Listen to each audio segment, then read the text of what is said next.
Just an irresponsible adult. Honestly, guys, if someone tells you that you cannot be around your child, you cannot observe the environment, you cannot observe what your child is doing, please run. Please run. As a parent, that is the moment, that is the point that you remove your child from that situation entirely. Hi, loves. Today I'll be discussing a deeply disturbing but highly important Netflix documentary titled Bad Influencer: The Dark Side of Kid Influencing. This documentary dives into the hidden and toxic world of kid influencers through the story of a momager named Tiffany and her daughter named Piper. Hi, I'm Tiffany, and this is my beautiful daughter, Piper. She's the fun mom. Like, every kid wants to hang out with her. Wow. Deb. She's my best friend. And here's how it all started. Tiffany, a single mom, always wanted her daughter to be a performer. Piper started out in the world of pageantry, and after doing this for a number of years, her mom looked into the world of social media. In 2016, at just 9 years old, Piper started off on the social media app called Musical.ly, which we all know now as TikTok.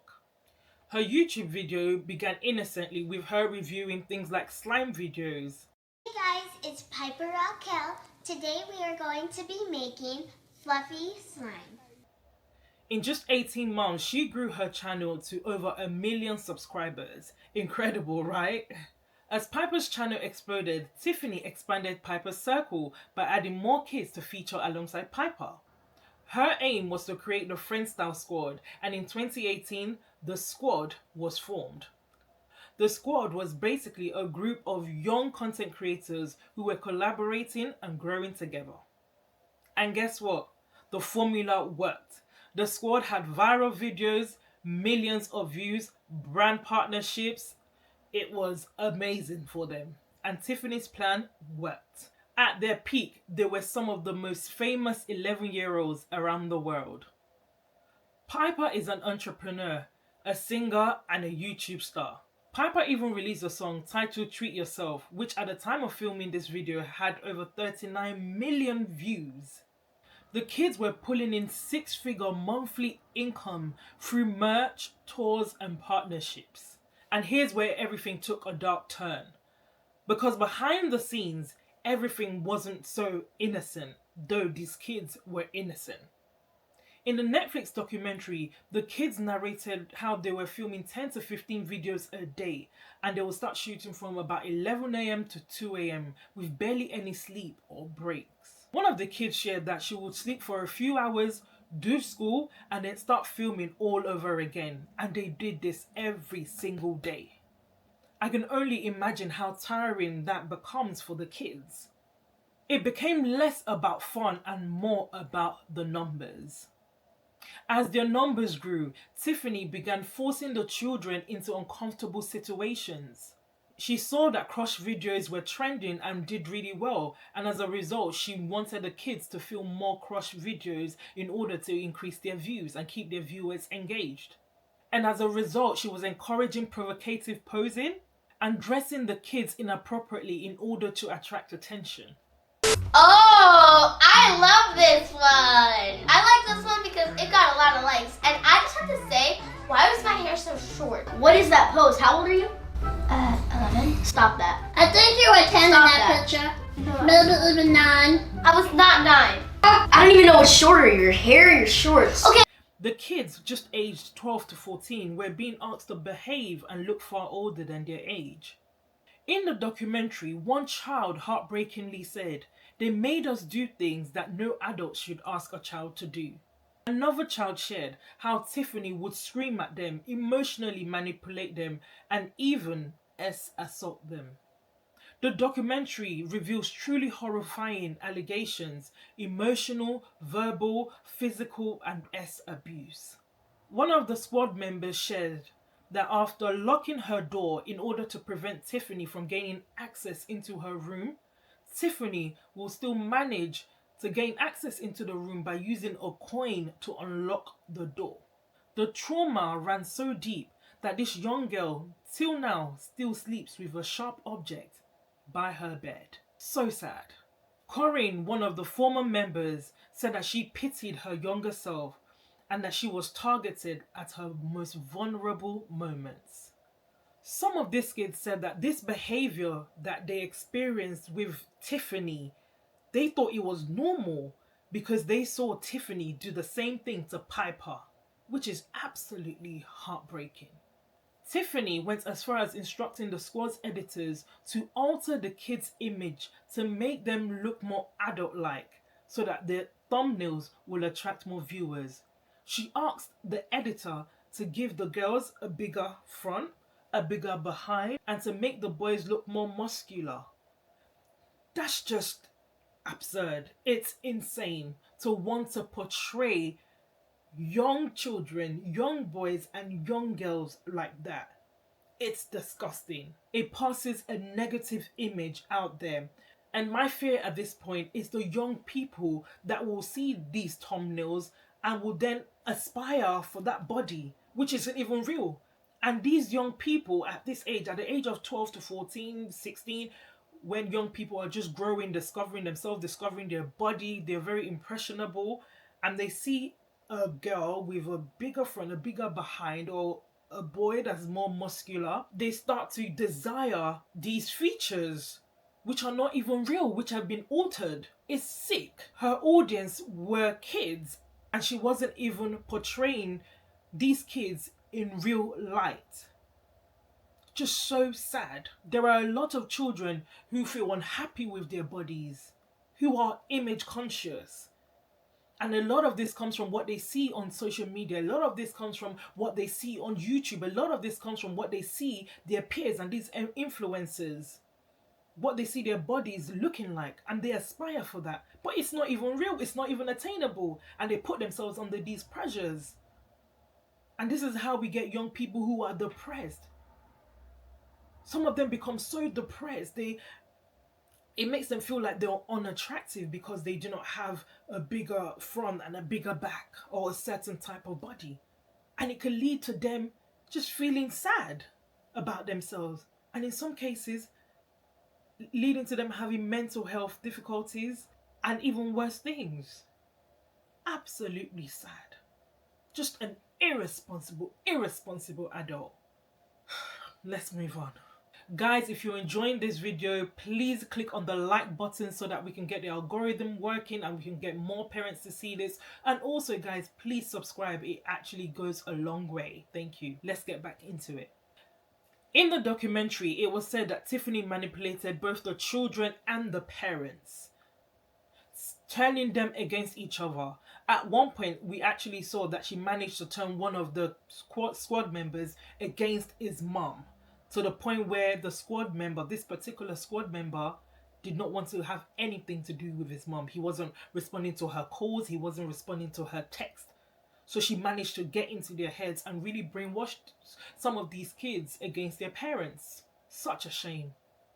She also banned parental presence on set, which to me is a huge red flag. But we're going to get to that. We're going to get to the parent section in a minute. One of the chilling things for me is how Tiffany was able to not only control the kids. Okay, I understand the kids. She had, the kids, it's a lot easier to control them. But she also managed to control the parents. Now that is something I struggle to get my head around. I really struggle to get my head around that.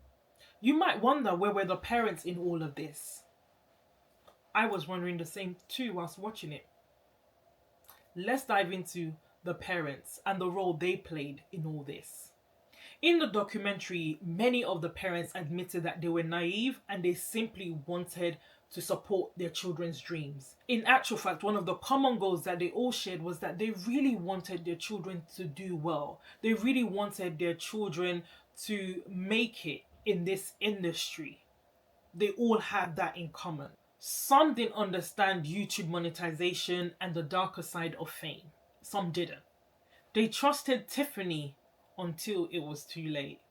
They put their trust in another adult until it was too late. Tiffany manipulated the parents, keeping them isolated from the children during the shoots. So they never really saw some of the things that went on. But for me, as I mentioned earlier, this to me is a red flag. There is no way someone will keep me away from seeing what my daughter is having to experience, what she's going through. I will have to see what she's going through in order for me to feel confident that where I've sent my daughter to is safe. Honestly, guys, if someone tells you that you cannot be around your child, you cannot observe the environment, you cannot observe what your child is doing, please run. Please run. There is no way I will be sending my child to a house to be there from 11 a.m. to 2 a.m. in the morning, and for me not to question what is going on, and for me not to want to see what they're doing in that place. There is no way I'm leaving my child. So that was number one red flag to me. When some of the kids started coming home to complain about some of the things they were experiencing and witnessing, some of the parents still thought they could shield their children away from this. But what confused me is that how can you shield your children from all this mess if you're not even allowed in that place? How is that possible? Some of the parents said that Tiffany played them against each other, fueling competition and mistrust. And when anyone dared to leave, Tiffany blacklisted them. She turned the group against them and launched hate campaigns. These kids and their families were harassed and demonized online. One of the parents in the documentary called for Tiffany to please leave these children alone and focus on her child. For me, whilst watching the documentary, the most shocking thing that Tiffany did was to get Piper to unfollow these former squad members on YouTube, on her YouTube show. This was such a damaging and horrific thing to do, because as she unfollowed them on her page, it in turn led to these people, her fans, going to unfollow these kids, therefore impacting their page negatively. As of the time that I'm filming this video, Piper has over 12 million followers on her page. So you can imagine unfollowing, I'm sure at the time she probably didn't have up to 12 million, but she had millions of followers. On her page, she was unfollowing these people. Imagine the impact. And you know what these kids are like. They will hear one side and boom, straight to the other person's page to unfollow. I'm just going to insert that clip here so you see what went down. So, I'm on the squad following page and we're going to unfollow them right now. First one here is Claire. Obviously, you know, she's my cousin and we've had very, very, very fun times together. Wow.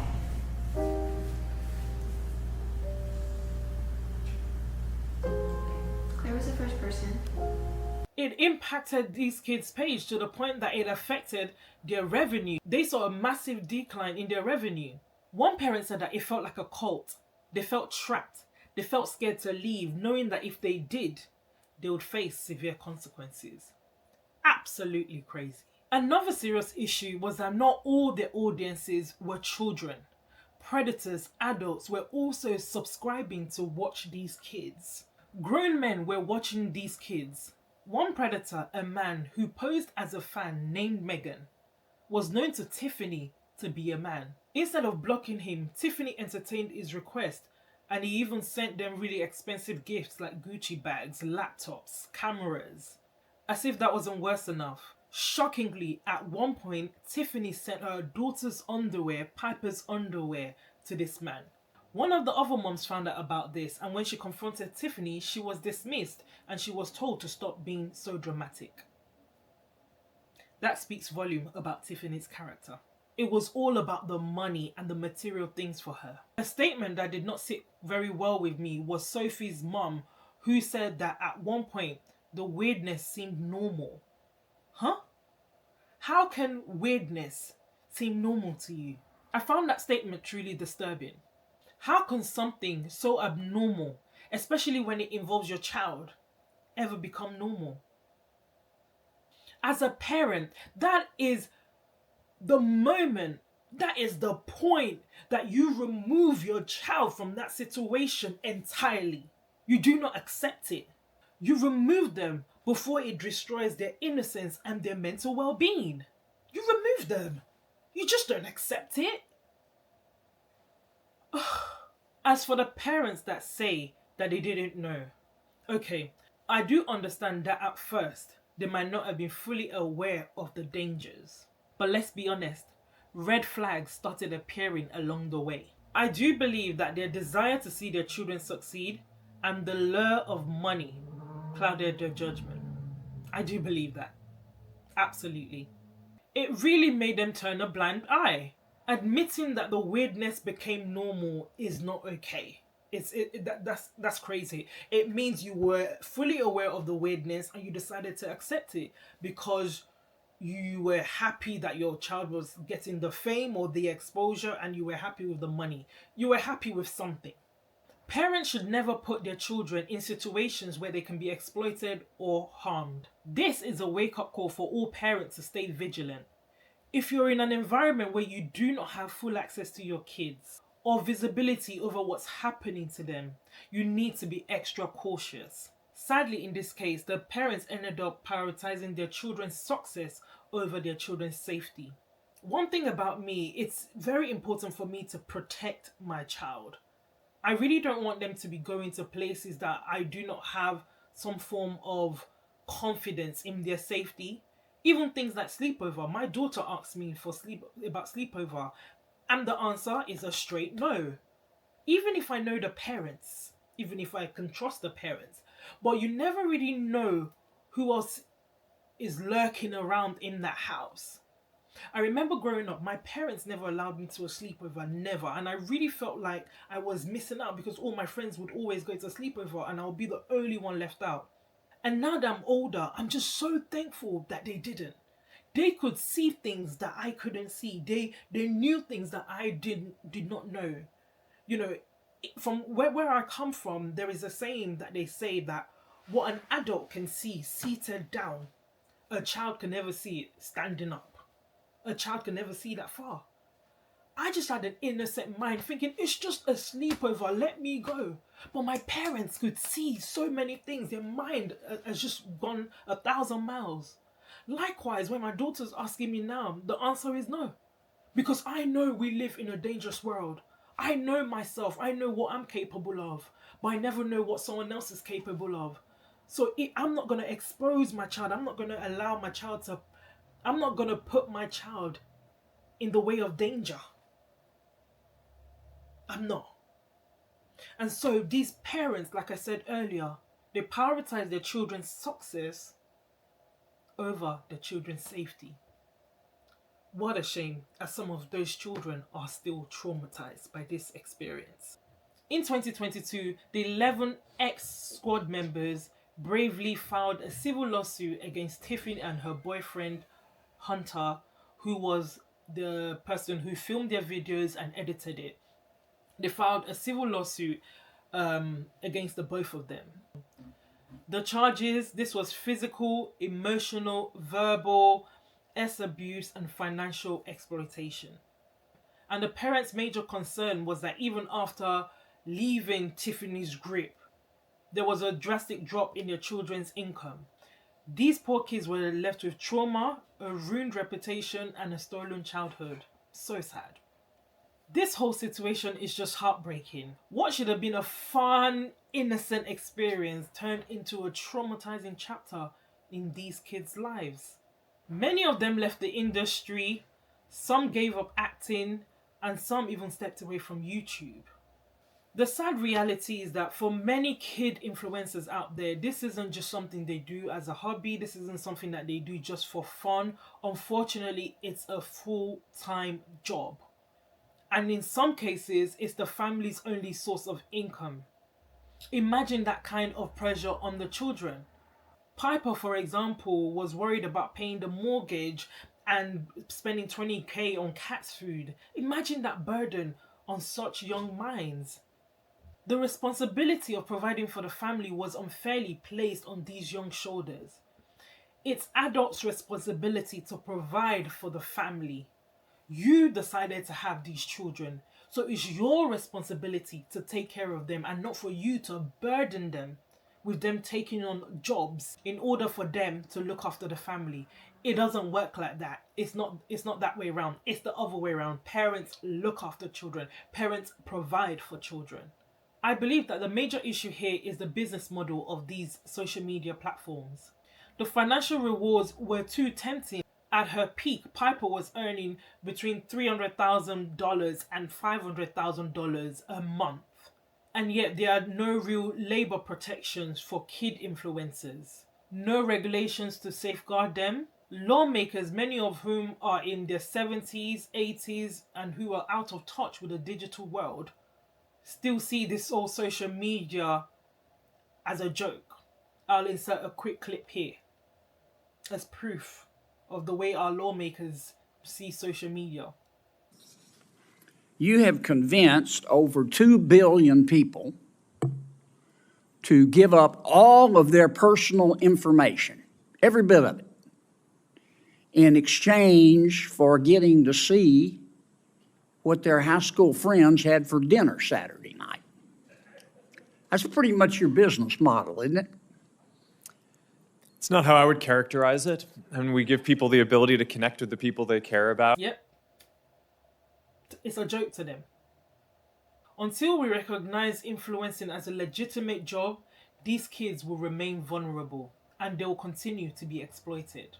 We need laws like the Coogan laws for child actors, which ensures that 15% of a child's earnings are protected in a trust. But it really shouldn't stop at just money. We need regulations around working hours, safe conditions, on-set education, and parental accountability. Illinois has become the first state in the US to require kids in family vlogs to be paid. But is it enough? Probably not. It's really difficult to regulate what happens behind closed doors. But having legal frameworks in place means there's a path for prosecution when parents cross the line.